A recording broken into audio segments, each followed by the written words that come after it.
Hello, I'm Catherine Court. And I'm Kimberly Court. And we are the owners of Pilates on 5th here in Manhattan and the creators of PilatesOn5thOnline.com. Today we want to show you 5 exercises you can do with a very versatile small ball. Now these balls come deflated with a little bitty straw and it takes not even a minute to inflate them. If you're inflating multiple ones, we suggest that you take a break. Take a break. Pass out. But inflating one is really not that difficult at all. So it's about 9 inches, I believe. But you can always reduce the amount of air in it if you want it a little bit squishier. And if you want it bigger, just keep blowing. Yes, exactly. And then it might be a 2-person job to plug that little hole in. So we're going to start with an inverted exercise. So we are going to come back here.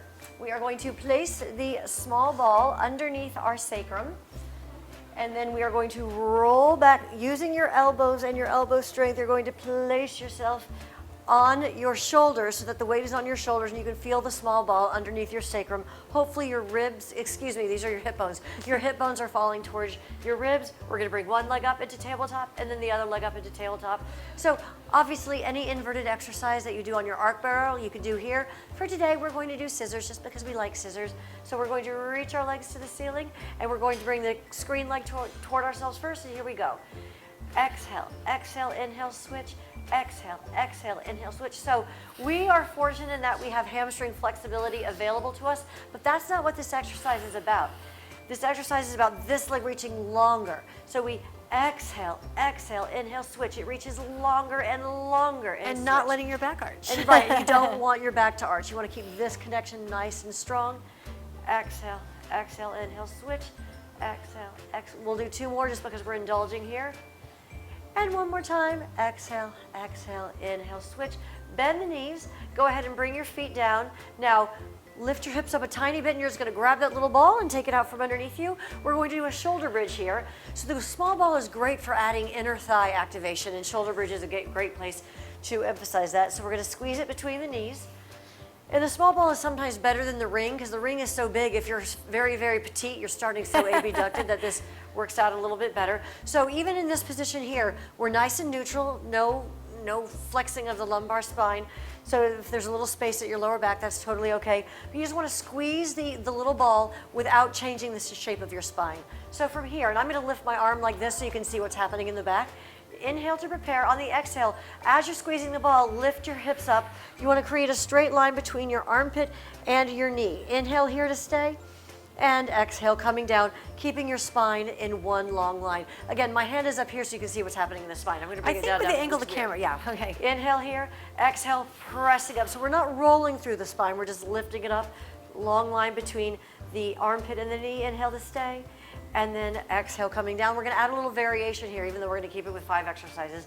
Inhale here, exhale, pressing up. Now we have the small ball here, so we can't do fancy leg movements, but what you can do is we're going to take this leg away from the screen, and we're just going to stretch it out, and don't let that hip drop, and then bring it back. And then the other one. And back. Really keep the glutes squeezing so that your hips don't drop, reach away. And inhale back. And last time. Reach away, inhale back, and then set the hips down and go ahead and grab that little ball. Roll to your side. We're going to put the ball between our ankles here and stretch the legs long. You can do this next exercise. You can prop yourself up on your elbow or you can place yourself down this way. It doesn't really matter. It's for the low abs and the inner thighs. So we will prop ourselves up here. Oh, I'm sorry, I couldn't. Okay, that's okay. I'm like, yes. Where do you want me to be? Yeah, well, actually, let's go back down here. I changed my mind again. All right, so what you're going to do here is, from here, you're going to squeeze the ball as you lift both legs up, and then inhale, lower down. And exhale, squeeze. Now, if you want to make this more challenging, don't use this hand. And you exhale, lift up. But prepare yourself before And you inhale down. You have to hold your abs a lot more. But it's always good feedback to know if you're gripping with the floor. Exhale. So your glutes have to be involved here a little bit just to keep you from piking. Exhale, lift. And inhale, lower. 2 more times. Exhale.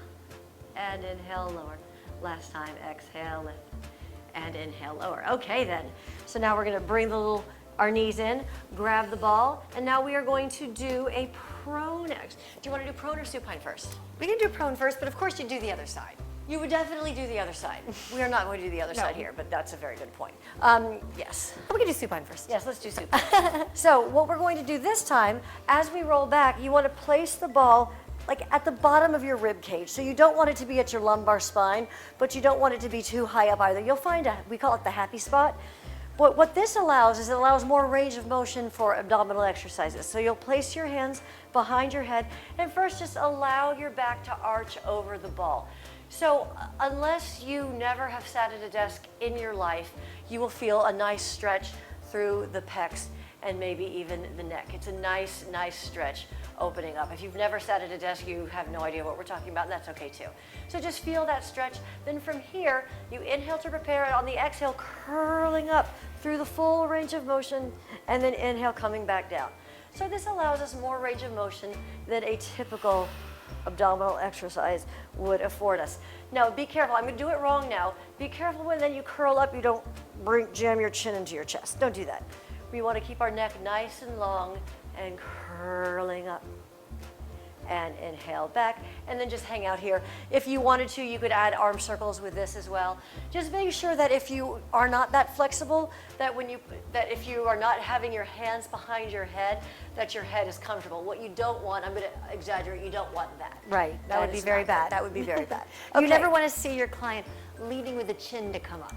Right. The chin should always tuck in. It's almost like you're leading with the forehead to come up. She's right. All right, let's do prone now. And my mic pack will be in the way, but that's okay. Oh, we'll go this way then. We'll head this way. Okay, so Kimberly's going to, let's switch places in GQ. No, we're fine. both on the left. All right. But your that's mic is on the left. Okay, you're right. My pack is here, yeah. Okay, so we're going to place the small ball underneath our pubic bone here as we come forward there. And it's nice and soft, so it's not going to be uncomfortable. You want your head higher than your tailbone, so you never want to do these exercises like this. Notice if I start this way and I lift up, all of the tension, you can even see it, is coming into my lower back. So I'm going to bring my head down to my palms.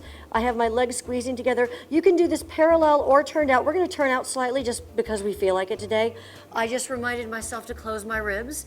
So I'm closing my ribs now. My heels are connected. And I reminded myself to pull my shoulders down. Yes, shoulders down is a good one too. And here we go. We're going to exhale, lift the legs up, and inhale down. And exhale, lifting up, and inhale down. Keep those knees super straight. Two more like this, and one more time. Now, here's a don't. Actually, I'm going to let Kimberly do the don't. You're going to arch your back. Oh, okay. So she's going to So notice if I go without arching my back, that's as high as I get. Right, so the range of motion is small on this one.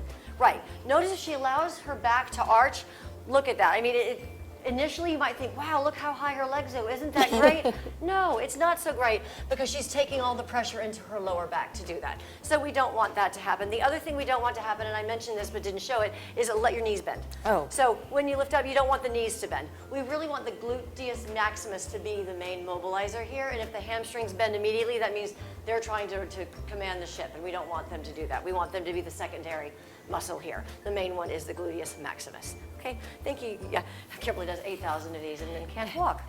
So those are 5 simple exercises that you can do with the small ball.